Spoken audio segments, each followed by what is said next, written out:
Где прошел гуманитарный десант и нужно ли окунаться в крещенскую Иордань? Об этом и не только вы узнаете в программе «Дорога к храму».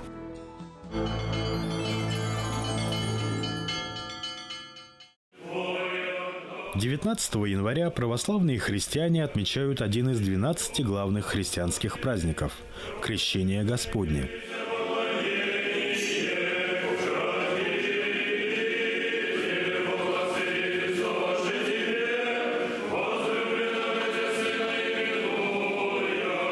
Праздник Крещения Господня – один из 2/10 праздников церковного года, то есть это один из главных центральных праздников. Интересно отметить, что название этого праздника может быть и несколько другим. Он еще называется Богоявлением или просвещением. И интересно то, что до IV века этого праздника как такового не было. Не отмечалось ничего, кроме Пасхи. И, как мы многократно об этом вспоминаем, что в первые века христианства главной мыслью, которая была у каждого верующего, то, что Христос воскрес. Но со временем приходит осмысление церкви и начинают праздновать и это событие как явление Бога народу, явление Бога миру. И праздник Богоявления включал в себя, помимо Крещения Господня, также праздник и Рождества. Еще позже они разделяются и становятся двумя различными праздниками. Но в начале, вот около IV века, это был общий праздник того, что Бог явил себя миру. В Рождестве Он являет себя как родившийся Богом младенец. В празднике же Крещения Он являет себя как выходящий на проповедь, на общественное служение Христос, Мессия, и являет полноту божества всех лиц Пресвятой Троицы. Отец свидетельствует о Нем с небес. Дух Святой в виде голубя нисходит на Иисуса, который в это время принимает крещение от рук Иоанна и сходит в реку Иордан. Поэтому Богоявление действительно проявляется в различных смыслах. И явление миру как таковое, и явление Бога в Своей милости. Само празднование этого события вызывает часто несколько недопониманий, недоумений. Ведь крещение Иоанна, крещение, которое совершал Иоанн Креститель, оно было обращено прежде всего к иудеям.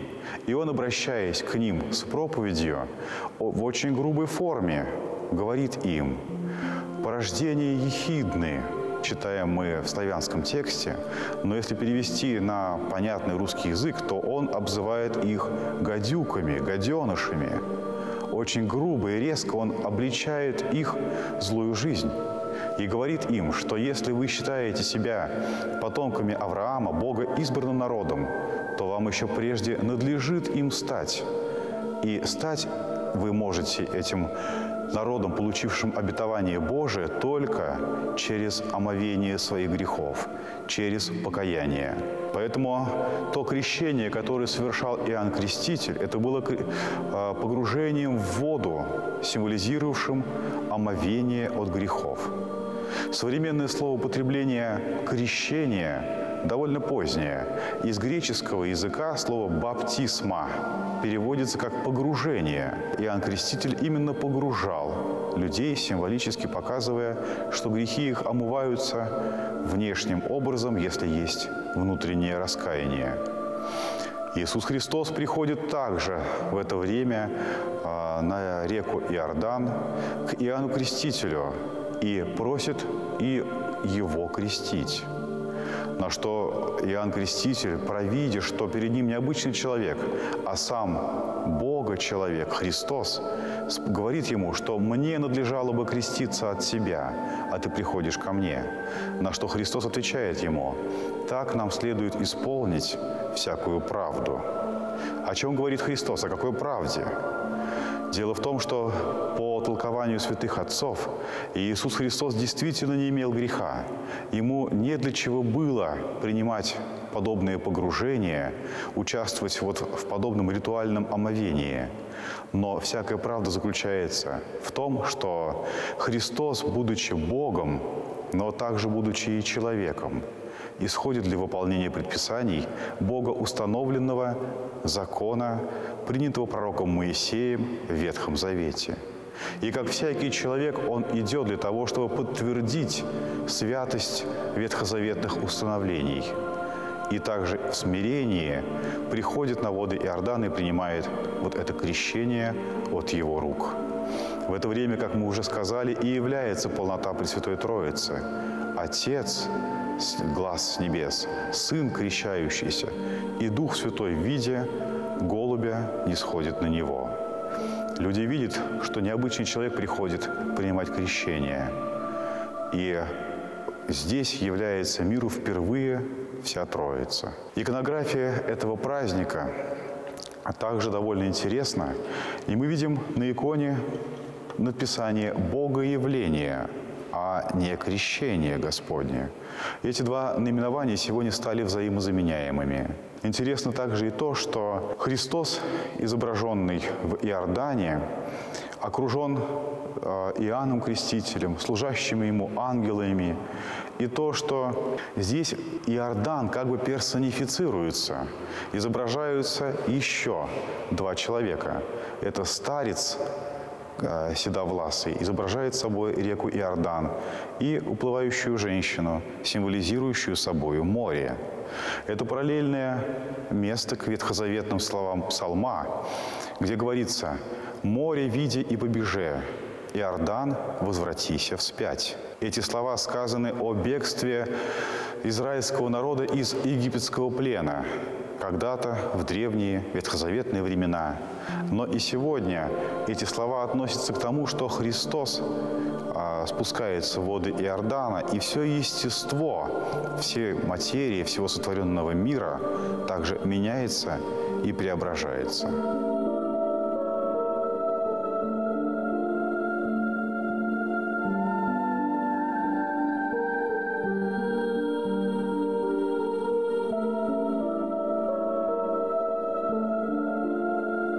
Мы знаем о том, что Христос, придя на крещение, погружается в реки Иордана и этим самым засвидетельствовал утверждение Ветхого Заветного закона. Но сегодняшнее крещение, когда мы крестим малышей и взрослых, на самом деле не является продолжением того, что совершил Христос. Христос устанавливает таинство крещения другими своими словами. Он говорит: кто не родится от воды и духа, тот не может войти в Царство Небесное. Все же крещение, совершаемое Иоанном, было крещением покаяния, скорее ритуальным омовением. Сегодня же в Новозаветной Церкви форма, оставшаяся с древних времен, погружение в воду, но наполняется совершенно новым содержанием. И во время таинства крещения, которое сегодня совершается, с человеком происходит не просто омовение от грехов, а таинственное соучастие в смерти и в воскресении Христовом, в приобщении, в рождении от Духа Святого. Поэтому эти два момента путать не следует.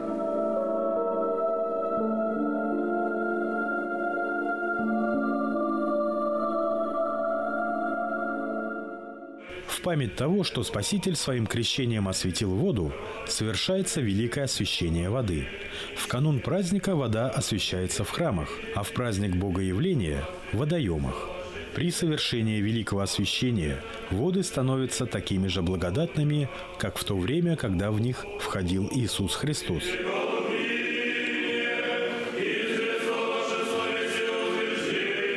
По уставу православной церкви на праздник крещения, Богоявления Господня освящается вода.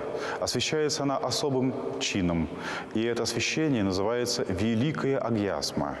Агьясма, то есть святыня. Этот чин совершается лишь однажды в год, и ни в какое другое время, ни по чьему желанию он быть повторен не может. Устав строго это предписывает. Однако устав предписывает совершение освящения воды не дважды, как это бывает сегодня, накануне в сочельник и в сам праздник, а лишь в сочельник, то есть 18 января.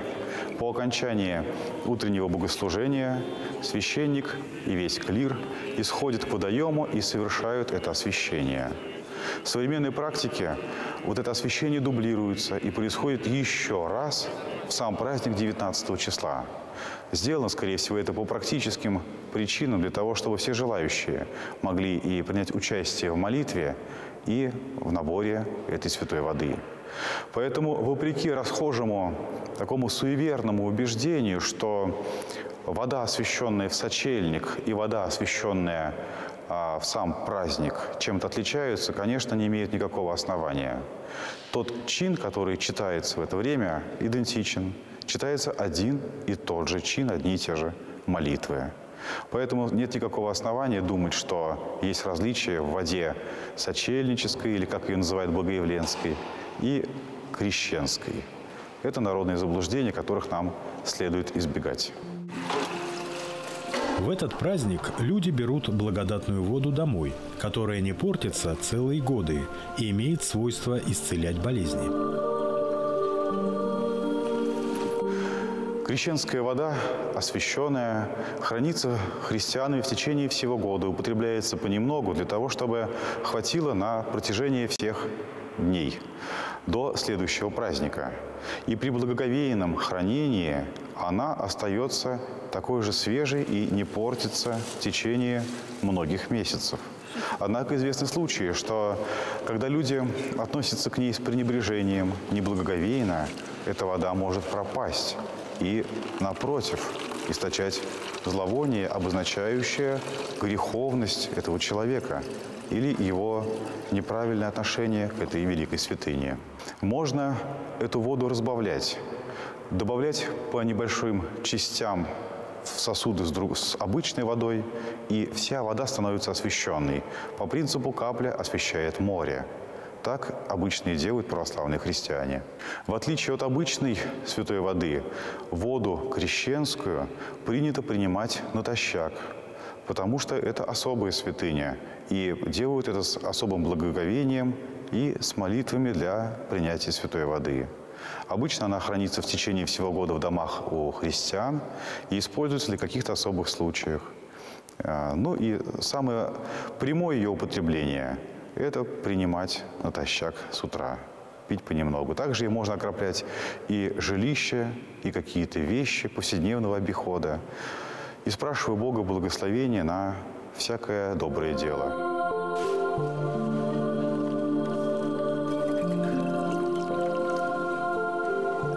Знаете, многие в церковь пришли сейчас из физиков, не только из лириков. И хочется знать все-таки смысл вот этих процессов, которые глобальные, и вроде бы пора бы узнать, что это такое. По большому счету неизвестно. Потому что, да, потенциал, редокс-потенциал, это потенциал окислительно-восстановительной воды, измеряют многократный. Видно, что, вот, скажем, начиная с вечера 18 до какого-то часа 19, до дня даже 19, вот такой потенциал постепенно растет. То есть заряд электрический в воде копится. То есть возникает, если хотите, то, что называют живой водой. Та вода, которая может при потреблении воздействовать позитивно на многие функции организма. И может, конечно, восприниматься как священная вода, святая вода.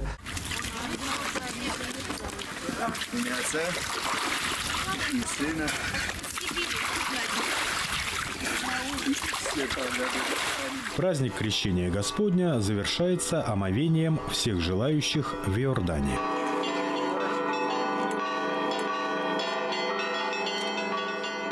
Также существует русская традиция во время крещения купаться в прорубях, так называемых иорданях, которые с древности на Руси пользовались большой популярностью.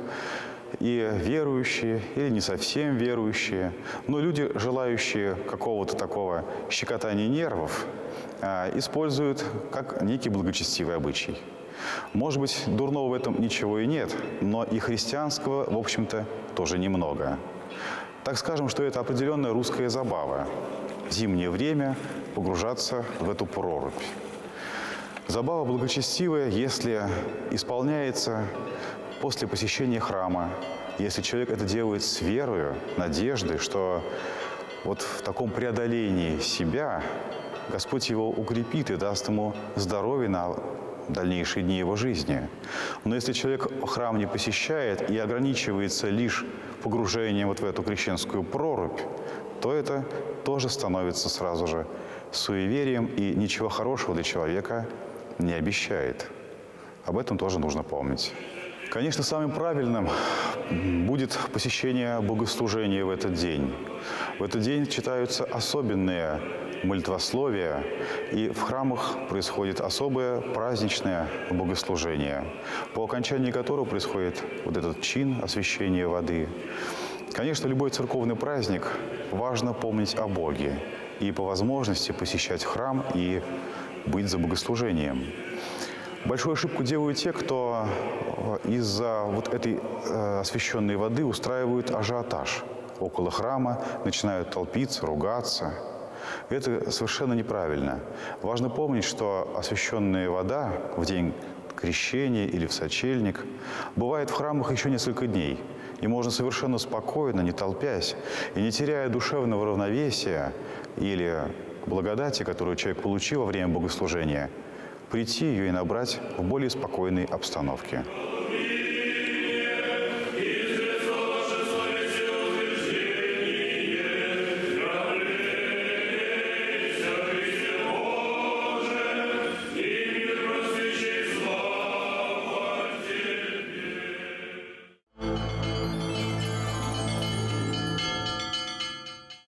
Правда ли, что сейчас можно крестить любым именем? Нет, неправда. Сейчас по новому положению церковной практики крестить действительно стало можно не только с теми именами, которые находятся в святцах Русской Православной Церкви, но с именами, которые находятся в святцах какой-нибудь вообще православной церкви. Но имя должно быть не выдуманным, а должно быть у какой-то из православных церквей быть почитаемым. Ну, например, теперь можно крестить с именем Джон, не переделывая его на наше знакомое Иван, а по-церковному Иоанн. Например, до этого в русской церкви невозможно было покрестить ребенка с именем Станислав. Теперь это возможно, потому что в святцах Сербской Православной Церкви это имя есть. Или имя Эдуард. Точно так же. Теперь мы можем совершенно спокойно крестить с этим именем. Можно крестить и с именами традиционными, национальными какими-то. Например, что распространено в грузинской православной церкви. Там они крестят вот с особыми традиционными своими именами.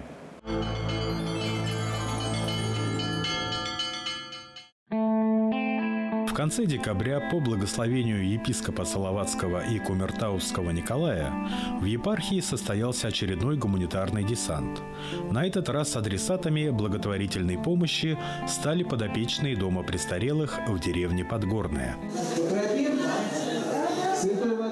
Священник Александр Загиров с волонтерами осветили помещение дома престарелых. Окропление воды все священным текстом превратится вся лукавая бесовское действие. Другая группа гуманитарного десанта прошлись по палатам и вручили каждому из подопечных новогодний подарок. Остальные помогли в уборке территории учреждения от снега. Поздравить вас с наступающим Новым годом. Мы хотим, чтобы эти вещи вас грели в такую зиму теплую. Нас посетили добровольцы из социального отдела Салаватской епархии. Они приехали подарками, гостинцами. Наши получатели услуг остались очень довольны. Они долго с ними беседовали. Каждый рассказывал свою историю, о чем-то делился. Наши получатели социальных услуг, а также мы, сотрудники, остались очень довольны с этим посещением. Мы бы рады были видеть их и в дальнейшем. Спасибо им за подарки и вкусные гостинцы. Это Салаватская епархия поздравляет вас с Новым годом. Большое спасибо всем за то, что не забывают о нас. Подарили рубашку, как раз в пору будем носить. После проведенных дел волонтеры пообщались с бабушками и дедушками. Кто-то из них делился своими переживаниями, кто-то жаловался на здоровье, другие затрагивали тему об отношениях человека с Богом, а кто-то играл с ребятами в шашки. Перед отъездом сотрудники дома престарелых пригласили гостей на чаепитие. За чашкой чая в неформальной обстановке состоялось общение представителей Салаватской епархии и администрации дома престарелых деревни Подгорная. Данная акция стала возможной благодаря совместному участию добровольцев Салаватской епархии, Сестричества Милосердия, молодежной организации Успенского кафедрального собора, волонтеров медицинского колледжа города Салавата и тех небезразличных людей, которые жертвовали деньги на подарки старикам и инвалидам дома престарелых. Хотелось бы надеяться, что подобный формат социальной работы отдела по церковной благотворительности и социальному служению Салаватской епархии, молодежных организаций епархии, добровольцев светских учебных заведений с домом престарелых деревни Подгорная и другими подобными социальными учреждениями станет традиционным.